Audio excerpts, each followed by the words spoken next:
नमस्कार दोस्तों, wisdom tree में आप सभी का एक बार फिर से तहे दिल से स्वागत है। आज हम बात करने वाले हैं भाषा विज्ञान के बारे में और दुनिया की सबसे पुरानी भाषा संस्कृत के बारे में।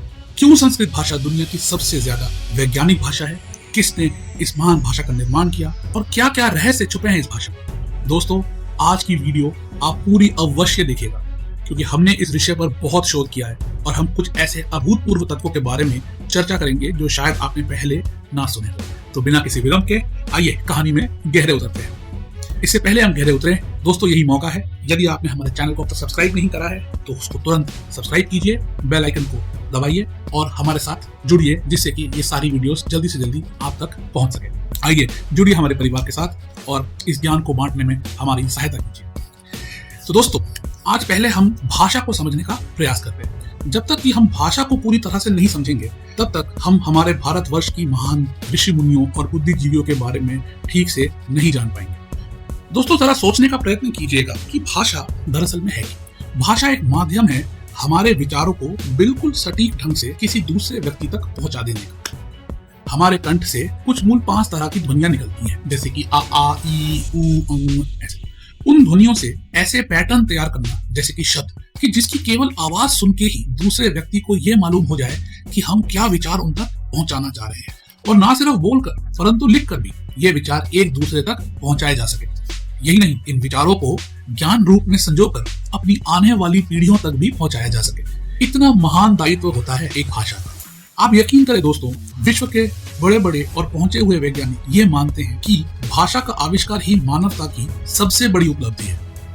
यदि भाषा का आविष्कार ना हुआ होता तो कभी भी हम अपना ज्ञान औरों तक और हमारी भावी पीढ़ियों तक नहीं पहुंचा पाते। इसी वजह से, क्योंकि हम ज्ञान को लिपियों में रिकॉर्ड कर पाए, तो हर नई पीढ़ी को सारा ज्ञान शुरू से खोजना नहीं पड़ा, परंतु पूर्वजों द्वारा लिखे गए ज्ञान से तुरंत ही वे उस ज्ञान की प्राप्ति कर पाए और नए ज्ञान अर्जित करने में समर्थ हो सके। तो भाषा का एक बहुत ही महान आविष्कार है जिसने मानवता की प्रगति की नींव रखी। और क्या आप जानते हैं कि इस दुनिया में सबसे पुरानी भाषा कौन सी है? दुनिया की सबसे पुरानी भाषा संस्कृत भाषा है। जब दूसरे देशों में लोग शिकारी थे और बंजारे थे और कुछ ही आवाजों और भाव भंगिमाओं से ही कम्युनिकेट कर पा रहे थे, तब हमारी संस्कृति ने एक पूरी तरह से विकसित कॉम्प्लेक्स भाषा को जन्म दे दिया था। आज हम एक ऐसे ही महर्षि के बारे में जानेंगे जिन्होंने इस सबसे पुरानी और विकसित संस्कृत भाषा और उसके व्याकरण का निर्माण किया था। दोस्तों, उनका नाम था महर्षि पाणिनि। महर्षि पाणिनि आज से तकरीबन 2700 साल पहले शकुंतला नामक एक स्थान में पैदा हुए थे, जो कि गांधार राज्य में था। महर्षि पाणिनि ने अष्टाध्यायी नाम की एक रचना की थी जिसमें कि संस्कृत भाषा के बीज तथ्यों का समावेश किया गया था। Encyclopedic dictionary of the sciences of language एक बहुत ही विश्व की विख्यात संस्थान है। उसमें भी ये कहा गया है कि ये काफी विस्मय का विषय है कि इतनी सदियों में भी कोई भी पश्चिमी देश अब तक भी इस सबसे पुरानी व्याकरण अष्टाध्यायी के जितनी सटीक और परिपक्व व्याकरण की रचना नहीं कर पाया है। दोस्तों, व्याकरण किसी भी भाषा का मूल सिद्धांत होते हैं जिस पर कि पूरी भाषा का ढांचा खड़ा होता है। किसी भी भाषा की गुणवत्ता और परिपक्वता का मापदंड उसकी विकसित व्याकरण ही होती है।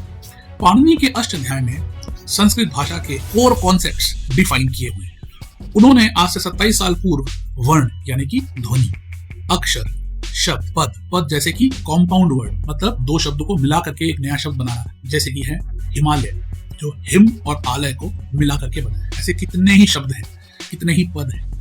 और वाक्य यानी कि सेंटेंस। सो एक बार फिर से, वर्ण, अक्षर, शब्द, पद और वाक्य, इस पूरे स्ट्रक्चर की, इस पूरे ढांचे का निर्माण किया।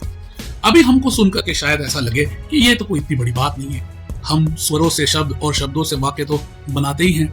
परंतु दोस्तों, सोचने की बात यह है कि ये सब पहली बार सोचना, जब कोई भाषा का कॉन्सेप्ट ही नहीं है, पहली बार 2700 साल पहले सोचना और इतना सटीक तरह से सोचना और उसकी इतनी सटीक व्याकरण की रचना करना, ये अपने आप में एक बहुत ही महान बात है। 2700 साल पहले एक महर्षि ने ऐसी व्याकरण की रचना करी जो आज 2700 साल बाद भी बिल्कुल सही ढंग से चल रही है। ये कितनी महान बात है। महर्षि पाणिनि ने 3995 सूत्रों की रचना करी थी जिसमें कि संस्कृत की पूरी व्याकरण का समावेश। आज के दोस्तों अति विशिष्ट कंप्यूटर साइंटिस्ट भी ये मानते हैं कि कंप्यूटर को चलाने के लिए जो सबसे अच्छी भाषा है ना, वो यदि कोई है तो वो संस्कृत ही है। संस्कृत से ही और भारतीय भाषाओं का जन्म हुआ, जैसे कि हिंदी, बांग्ला, मराठी, तमिल, कन्नड़ा इत्यादि। इसके विपरीत अंग्रेजी भाषा तो बिल्कुल भी वैज्ञानिक नहीं है। मैं आपको एक उदाहरण देकर के इसको समझाता हूँ। कोई भी भाषा देखिए कितनी विकसित है और कितनी प्रभावशाली है, उसका एक मापदंड ये है कि कितने कम शब्दों में कितनी ज्यादा इंफॉर्मेशन, कितनी ज्यादा सूचना हम दूसरे व्यक्ति तक पहुंचा सकते हैं। अब जैसे कि एक क्रियामान शब्द लेते हैं, जो हमारे हिंदी में जैसे क्रियाएं होती है ना, क्रियामान शब्द, जैसे कि कोई खड़ा है, चला, बैठा। अब हमारी हिंदी भाषा में क्रिया शब्द से ही पता लगाया जा सकता है कि जिसके विषय में बात हो रही है वह स्त्रीलिंग है या पुल्लिंग, और क्या वो एक है या उससे अधिक, और वो क्या काम कर रहा है, यानी कि क्या क्रिया कर रहा है। मैं आपको उदाहरण से समझाता हूँ। जैसे कि हम कहते हैं वह खड़ा है या वह खड़े हैं। अब यहाँ क्रिया शब्द क्या है? क्रिया शब्द है खड़ा। अब खड़ा को यदि खड़ी कर दिया तो सिर्फ इसी शब्द से हम ये समझ सकते हैं कि जिसके बारे में बात हो रही है वह एक स्त्री है। उसी प्रकार यदि हम खड़ी को खड़ी कर दें तो हम ये समझ जाएंगे कि एक से ज्यादा स्त्रियां खड़ी हैं, लड़कियां खड़ी हैं। यदि उसी जगह खड़ी की जगह खड़े कर दें तो लगेगा कि कई सारे पुरुष खड़े हैं। तो आप सोचिए दोस्तों, केवल एक शब्द से, एक क्रिया शब्द से ही हमारी हिंदी भाषा में, संस्कृत भाषा में ये पता लगाया जा सकता है कि पहली तो कि वो क्रिया क्या है, अब जो क्रिया कर रहा है उसका लिंग क्या है, और वो एक है या बहुसंख्यक। सिर्फ एक शब्द से इतनी सारी इंफॉर्मेशन हम बता सकते हैं, इतनी सारी। इसके मुकाबले में अंग्रेजी भाषा में ऐसी कोई भी व्यवस्था है ही नहीं। तो दोस्तों, देखने की बात यह है कि हमारे पूर्वज, हमारे भारतीय बुद्धिजीवी कितने महान थे और हमारी संस्कृति कितनी विकसित थी। आज हम सब पश्चिमी सभ्यता को देखकर अपनी ही महान संस्कृति को कई दफे अनदेखा करते जा रहे हैं। तो दोस्तों, आशा है आज के इस वीडियो से आप सब ने कुछ ना कुछ जरूर सीखा होगा। दोस्तों, अगर आपको हमारी आज की ये वीडियो पसंद आई तो इसको लाइक कीजिए, सब्सक्राइब कीजिए और अपने उन दोस्तों तक जरूर शेयर कीजिए जिनको आपको ये समझते हैं कि इस इंफॉर्मेशन से, इस जानकारी से, इस ज्ञान से उनको सहायता मिलेगी या वो इसको एंजॉय करेंगे। तो आज के लिए केवल इतना ही। आपसे मुलाकात होगी बहुत जल्दी एक और वीडियो के साथ। तब तक के लिए नमस्कार।